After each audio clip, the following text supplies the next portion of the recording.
आपने कभी ऐसी बिल्डिंग के बारे में सुना है जो बन तो चुकी है लेकिन उसमें रहना कोई नहीं चाहता? इसलिए नहीं कि उसका कोई वास्तु खराब है या उसकी कोई बैड हिस्ट्री है, बल्कि इसलिए क्योंकि उसमें कोई और रहता है और वो इंसान नहीं है। क्योंकि हमारा भारत देश रेगुलरली डेवलप तो हो रहा है, हर दिन हर महीने कोई ना कोई नई बिल्डिंग्स बन रही है, लेकिन कुछ बिल्डिंग्स ऐसी होती हैं जिसका बहुत ही डरावना इतिहास होता है। और आज की स्टोरी में हम मुंबई के एक ऐसे ही डरावने इतिहास वाले बिल्डिंग की बात करेंगे। ये बिल्डिंग मुंबई के मीरा रोड और दहिसर के बीच में स्थित है। लोकल ट्रेन से ट्रेवल करते वक्त या फिर मेट्रो से ट्रेवल करते वक्त लोग अक्सर इस बिल्डिंग को देखते हैं, लेकिन इस बिल्डिंग का रंग पूरी तरीके से उड़ा हुआ है। ये एक बेजान और खंडहर बिल्डिंग बन चुकी है। ये वीडियो स्टार्ट करने से पहले मैं आपको बता दूं कि ये वीडियो मैंने इंटरनेट से नहीं बल्कि मेरे ही सब्सक्राइबर के मेल से पढ़ के बता रहा हूँ। यानी जहाँ पर ये भूतिया इंसिडेंट हुआ है वो बंदा वहाँ पर मौजूद था। हॉरर फैंस के लिए ये वीडियो काफी ज्यादा इंटरेस्टिंग होने वाली है, इसलिए इसे एंड तक जरूर देखना। लेकिन स्टार्ट।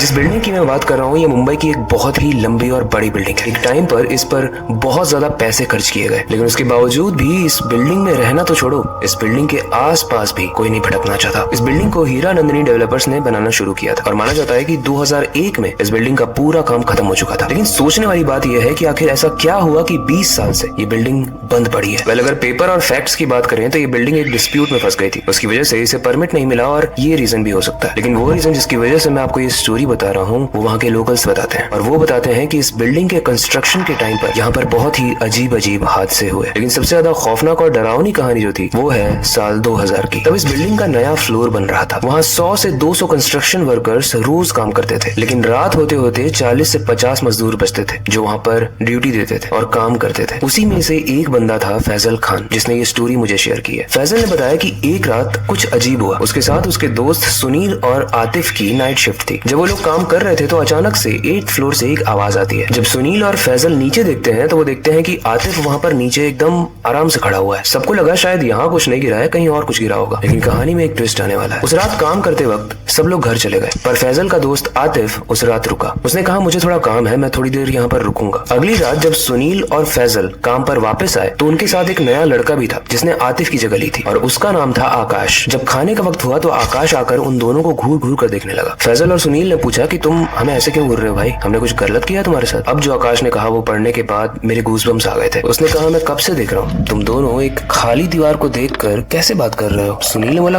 खाली दीवार? अरे भाई हम अपने दोस्त आतिफ से बात कर रहे हैं, ये देख सामने खड़ा है। आकाश का चेहरा एकदम उतर गया, पील पड़ गया। उसने कहा आतिफ तो मर चुका है, उसकी लाश को भी मैंने सुबह देखा था, तुम लोग मजाक मत करो मेरे साथ। और जैसे ही सुनील और फैजल ने ये चीजें सुनने के बाद आतिफ की तरफ देखा, उसकी आंखों से खून टपक रहा था, और खून टपकते हुए आतिफ कहता है कि तुम दोनों भी यहीं पर रहो, मुझे रात में बहुत डर लगता है अकेले। सुनील और फैजल ये सुनते ही बहुत डर गए। वो समझ गए कि ये आतिफ नहीं है, ये उसकी आत्मा है, ये उसका भूत है। फैजल, सुनील और आकाश तीनों ही वहां से बहुत तेजी से भागने लगे। और गाइस मैं आपको बता दूं कि फैजल ने बताया कि जो उस रात को गिरने की आवाज आई थी वो 9th फ्लोर से आतिफ के गिरने की आवाज थी।